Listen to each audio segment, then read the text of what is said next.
തൃശൂർ ജില്ലയിലെ തദ്ദേശ സ്ഥാപനങ്ങൾക്ക് സ്പിൽഓവർ പദ്ധതികളിൽ ഇന്നുവരെ സർക്കാരിൽ നിന്നും ലഭിക്കാനുള്ളത് 382 കോടി രൂപ.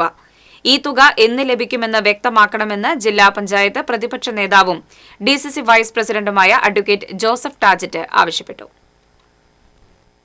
ഡിപിസി യോഗം കഴിഞ്ഞ വർഷത്തെ സ്പിൽഓവർ പദ്ധതികൾക്ക് അംഗീകാരം കൊടുത്തു കഴിയുമ്പോൾ തുക 400 കോടി കടക്കുമെന്ന് ജോസഫ് ടാജറ്റ് പറഞ്ഞു. സമയത്ത് ഫണ്ട് അനുവദിക്കാത്തതിലൂടെയും അനാവശ്യ ട്രഷറി നിയന്ത്രണത്തിലൂടെയും കോടികളുടെ വികസന പദ്ധതികളാണ് ഈ വർഷം ജില്ലയ്ക്ക് നഷ്ടമായത്. കഴിഞ്ഞ വർഷത്തെ അവസാന ഗഡു അനുവദിച്ചത് മാർച്ച് 23-നാണ്. വികസന ഫണ്ടിന്റെ അവസാന ഗഡു ഒരാഴ്ച മുമ്പ് അനുവദിച്ചിരുന്നെങ്കിൽ നഷ്ടത്തിന്റെ അളവ് കുറയ്ക്കാമായിരുന്നു. മുൻവർഷങ്ങളിൽ സ്പിൽഓവർ പദ്ധതിയുടെ തുക കൂട്ടിച്ചേർത്താൽ ഈ വർഷം കാര്യമായ വികസന പ്രവൃത്തികൾ ചെയ്യാൻ സാധിക്കുകയില്ല. സമാനമായ അവസ്ഥയാണ് തൃശൂർ കോർപ്പറേഷനിലും. കഴിഞ്ഞ വർഷത്തെ പദ്ധതി തുകയായ 77.26 കോടി രൂപയിൽ കേവലം 45.53% മാത്രമാണ് ചിലവഴിച്ചത്. അതുകൊണ്ട് തന്നെ ഈ വർഷത്തെ വാർഷിക തുകയായ 80 കോടി രൂപയിൽ 30 കോടി രൂപയോളം സ്പിൽഓവർ പദ്ധതികൾക്ക് മാറ്റിവെക്കേണ്ടി വരും.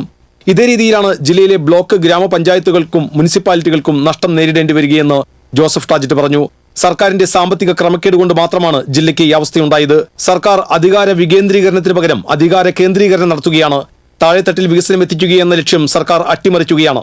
സർക്കാരിന്റെ സാമ്പത്തിക ക്രമക്കേടും ധൂർത്തും കാരണമാണ് തദ്ദേശ സ്ഥാപനങ്ങളുടെ വികസന ലക്ഷ്യം അട്ടിമറിക്കപ്പെടുന്നെന്ന് അഡ്വക്കേറ്റ് ജോസഫ് ടാജറ്റ് പ്രസ്താവനയിൽ പറഞ്ഞു. ടിസിവി തൃശൂർ.